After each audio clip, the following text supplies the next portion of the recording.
नमस्ते। Old is gold में आपका स्वागत। देखो, हम स्वास्थ्य संबंधी चर्चा बहुत कर चुके हैं। आज हम विशेष ही चर्चा करने के उसमें हैं, अपने नन्हे मुन्ने बच्चों के लिए। सबके लिए ही हम करते हैं, तो हमारे जो नन्हे मुन्ने बच्चे हैं उनको आज हम एक कहानी सुनाएंगे।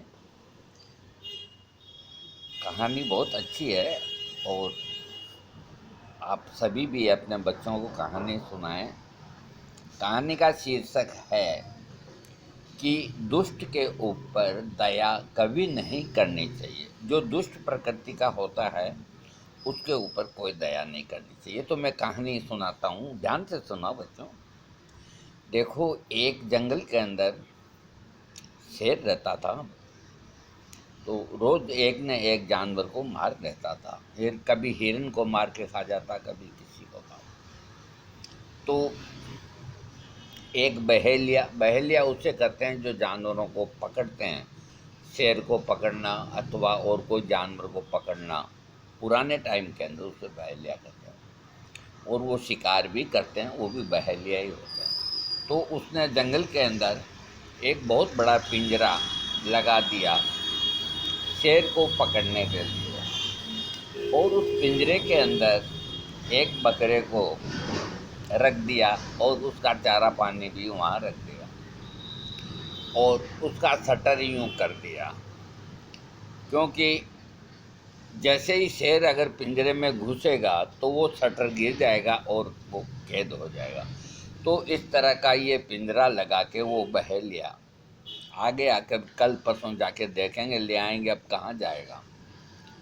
तो वो कोई विवाह शादी में चला गया। तो उधर क्या होता है, शेर आया, उसने जब बकरे को देखा तो उसका मन ललचाया और वो एक सेकंड की भी देर नहीं करी और बकरे की जाकर के जैसे ही गर्दन पकड़ी और शटर गिर गया। शेर पिंजरे के अंदर कैद हो गया। अब पिंजरे के अंदर कैद हो गया, 2 घंटे निकल गए, 3 घंटे निकल गए, प्यास लगे, गर्मी का वक्त। तो शेर ने देखा कि इसको खाएंगे तो और ज़्यादा प्यास लगेगी, वो खाना पीना सब भूल गया। अब वो देखे मेरे को कौन इसमें से निकाले, नहीं तो अपन मर जाएंगे, भूख प्यास से ही मर जाएंगे। तो उधर जंगल में कौन जाते हैं, पहले जो भी लोग थे वो पैदल ही यात्रा करते थे। तो एक ब्राह्मण देव था। ब्राह्मण दयालु होते हैं, ब्राह्मण जो जाति होती है, अब कोई हो ऐसे ये वो बात अलग है, वैसे दयालु जाति होती है ब्राह्मण, और बहुत सीधे होते हैं। तो एक ब्राह्मण वो पैदल पैदल उधर जा रहा था। तो शेर ने आवाज़ दी कि हे ब्राह्मण देवता, मेरे पास आओ। देखो, ये सत्य घटना है। ये घटना तो कहानी है, लेकिन उस ज़माने के अंदर जानवर और इंसानों में बात होती थी। जैसे वीर तेजा की सर्प से बात हुई, इस तरह से। तो ब्राह्मण ने देखा इस जंगल में कौन आवाज़ लगा रहा है। वो देखा तो बहुत बड़ा शेर पिंजरे के अंदर कैद। तो ब्राह्मण ने देखा कोई खतरे वाली बात तो नहीं, अंदर कैद है, देखें ये क्या कहता है। तो वो उसके नज़दीक गया डरते डरते, हाथ में छतरी। कभी क्या बात है, तुम जंगल के राजा हो? कि ब्राह्मण देवता, हमको किसी ने कैद कर दिया इसके अंदर, तुम हमको छुड़ा दो। तो ब्राह्मण ने कहा, मैं इतना बेवकूफ़ नहीं जो तुमको छुड़ाऊँ। मैं इतना बेवकूफ़ नहीं, तुमने मेरे को बेवकूफ़ समझ रखा है कि ब्राह्मण सीधे होते हैं। मैं तेरे को जैसे ही छोड़ूंगा तू सबसे पहले मेरे को खाएगा। तो शेर ने कहा, नहीं ब्राह्मण देवता, मैं तुमको नहीं खाऊंगा, बिल्कुल नहीं खाऊंगा।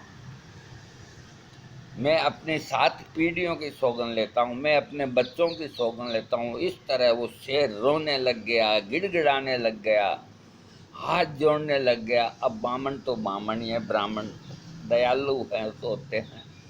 तो उसके मन में दया आई कि भी जंगल का राजा है, प्रॉमिस किया है कि मुझको नहीं खाएगा, इसको छोड़ दें, भला कर दें इसका। तो उसने उसका शटर ऊंचा कर दिया और शेर पिंजरे से बाहर आ गया। और जैसे ही शेर पिंजरे से बाहर आया और उसने ब्राह्मण की जांघ के ऊपर अपना पंजा रख दिया। तो ब्राह्मण ने कहा, ये क्या कर रहा है कि मैं तुझे खाऊंगा? तो ब्राह्मण के पसीने छूट गए। उसने कहा, भाई ये तू क्या कर रहा है? तुमने मेरे से वादा किया, मैंने तेरे को मुक्त किया है। तुमने कहा मेरी इतनी कसम खाई और खाई, तब तो मैंने तुमको मुक्त किया। तुम कहते हो कि मेरे को ही खाओगे, तो बड़ी खराब बात है। कि नहीं ब्राह्मण, देखो मैं भूखा हूँ, एक बकरा रखा कब का ही खा चुका, मेरे को बहुत भूख लगी है। और भूखा आदमी किसी को भी खा सकता है, तुम चाहे तो कोई से भी इंसाफ करा लो। अब ब्राह्मण ने देखा, आप किसका इंसाफ कराएंगे, ये तो खाएगा अपने को। तो उधर से एक शियार जा रहा था, तो ब्राह्मण ने उसको आवाज़ लगाई कि सियाज भाई इधर आओ। कि हाँ क्या बात है? सियाज ने देखा इधर उधर, कहाँ मामला तो ठीक है, खूब खाने को मिलेगा आज। क्या बात है? कि देखो इस तरह की बात हुई और मैंने इसे पिंजरे से आज़ाद किया और ये कहता है कि मैं तुमको ही खाऊंगा।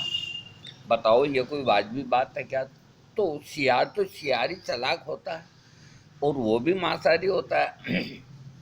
उसने बहुत सोच के कहा कि नहीं, इसने बात तो बिल्कुल वाजबी की है। देखो भूखा क्या नहीं करता, इसका खाना वाजबी है। सियार अपने मन में सोचने लगा कि शेर खाएगा, पीछे बचा हुआ है तो वो तो अपन ही खाएंगे। तो ब्राह्मण ने कहा, नहीं नहीं तू समझता नहीं, एक तरफ चला जा। वो चला गया। फिर उसने कहा कि हो गया ना, अब मैं खा जाऊं तेरे को? कर नहीं भाई, एक बार और कोई आ जाए वो कंफर्म कर ले, नहीं तो तू खाएगा खाएगा, अब क्या करूं? तो उधर से एक लोमड़ी आ रही थी।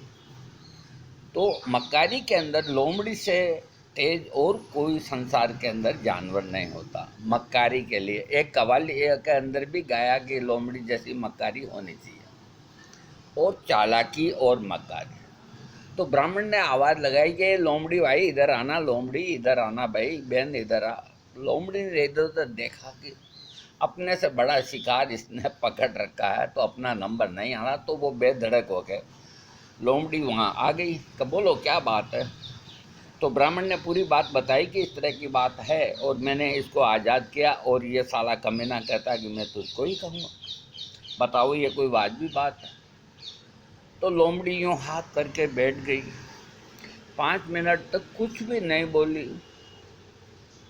तो शेर ने कहा, भाई तू जल्दी फैसला कर, जो भी करती है जल्दी फैसला कर, मैं भूखे मर रहा हूँ, इसको खाऊंगा। तो लोमड़ी बहुत धीरे से बोली कि महाराज तुम जंगल के राजा हो। कि हाँ। कि अभी तक तो मैं फैसला कैसे दूं, मेरे को यही समझ में नहीं बैठता है कि आप इतने बड़े और ये पिंजरा छोटा सा है, आप इसके अंदर जा ही नहीं सकते, कैद हो ही नहीं सकते। कि नहीं मैं इसी के अंदर कैद रहा, 5 दिन हो गया, 4 दिन हो गया, भूखे मर गया, प्यासे मर गया। कि देखो महाराज, आपको कैद करने के लिए तो चूहे पकड़ने का पिंजरा है, आपको कौन कैद कर सकता है? कि तू लोमड़ी मेरी बात मान, मैं इसी में कैद था। कि नहीं मैं कैसे मान लूँ? तो मैं तेरे को दिखाता हूँ मैं इसमें था। और शेर जैसे ही कहा पिंजरे के अंदर घुस के, कि देख मैं पिंजरे के अंदर आ गया। तो लोमड़ी ने इशारा किया ब्राह्मण देवता को, शटर गिराओ। वो शटर गिराओ, 1 सेकंड में शटर गिर गया और शेर राजा फिर जहाँ के जहाँ कैद हो गए। ब्राह्मण से लोमड़ी ने कहा कि महाराज, मक्का बदमाशों पे, दुष्टों के ऊपर कभी दया नहीं करनी चाहिए। तो ब्राह्मण ने कहा, लोमड़ी तुमने आज मेरे को बचा दिया, नहीं तो मैं ये मर जाता।